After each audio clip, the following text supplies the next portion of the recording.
And we are back with Michael Azira. Michael, you've had such an incredible journey to get to where you are today. Can you kind of take us back to the beginning, like where you originally from? What was life like growing up?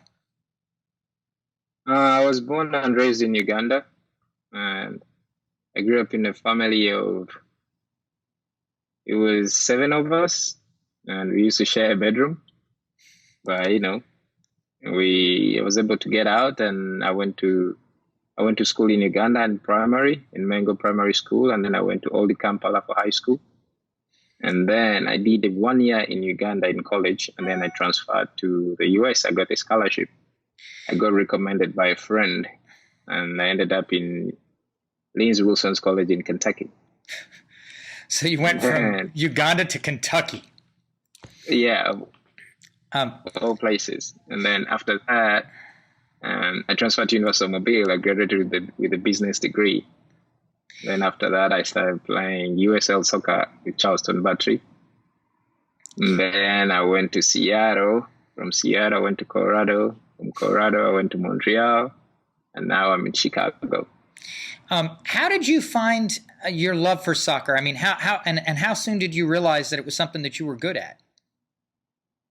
And my dad used to play soccer too, so I always wanted to be like him. As a child, you always see your dad as your superhero. So, because my dad used to play, so I used to follow him around a lot, and I think that inspired me a lot. And all my elder brothers played soccer as well, but they never got to reach the professional level. But like enough, out of all the kids, I feel blessed and to be able to achieve what I've been able to achieve in my life and with my family, that I've been able to play professional level at the highest level possible. And now I know there's a funny story about how you got your first cleats. Can you share that with us? Oh yeah, yeah, yeah. Because it's back home. Is having boots is a privilege. It's not for everyone. It's not easy to have access to boots. So my mom used to give me money for breakfast. It's like it's not in my country. It's like 100 shillings. I'll say how much is that? It's like 2 pennies or something like that.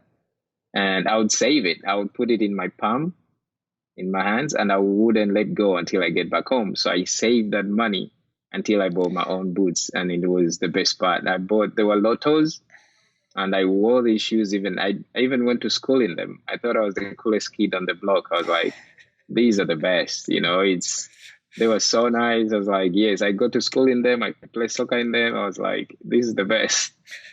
So No, I mean that's it. So you actually sacrificed your meals so you could get that. That's yes, one of those epic stories. Now you played college soccer here in the States, and yeah. you mentioned it earlier. How did that series of events come about? I mean, were you recruited directly out of Uganda? Yes, I was recruited from Uganda. I was supposed to go to Winthrop University. And as they were still doing my paperwork, I was already in the country. So the coach in Winthrop told me, Michael, go at Lins Wilson's College. So I went and started at Lins Wilson's College. And after 3 years, he had called me, oh, Michael, come back at Winthrop. But I told him I'm about to graduate. I might as well finish school down here. So, but then I transferred to University of Mobile. And after that, that's when I was able to be able to move on and play soccer. Now, how often do kids get scouted out of Uganda? I mean, is that common? Is that uncommon? Yeah, it's very uncommon. It's mostly because, like me, a friend, his name is Henry Kalunji. He came here before me. He was at University of Winthrop. He recommended me to his coaches at Winthrop, and the coaches came to Uganda to watch me play. So they watched me play, and after that, he offered me a scholarship.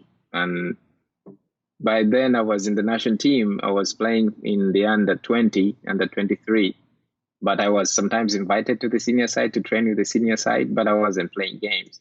So we were supposed to have a game that weekend, but my passport was at the embassy. So, but to play in international friendlies, you need to have your passport. So I told the coach, I can't play, but I was in the camp.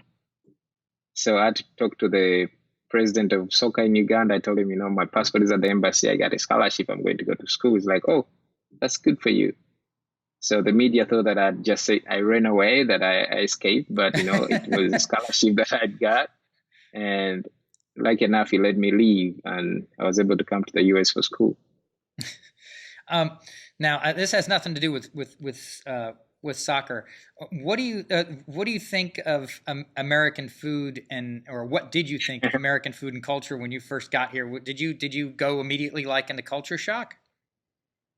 Yeah, there were a lot of differences. First of all, the time that the Americans have their meals, I didn't know, because back home lunch is like between 1 and 2 p.m. and dinner is between 9 and 10 p.m. at night. Sometimes it sounds like my family.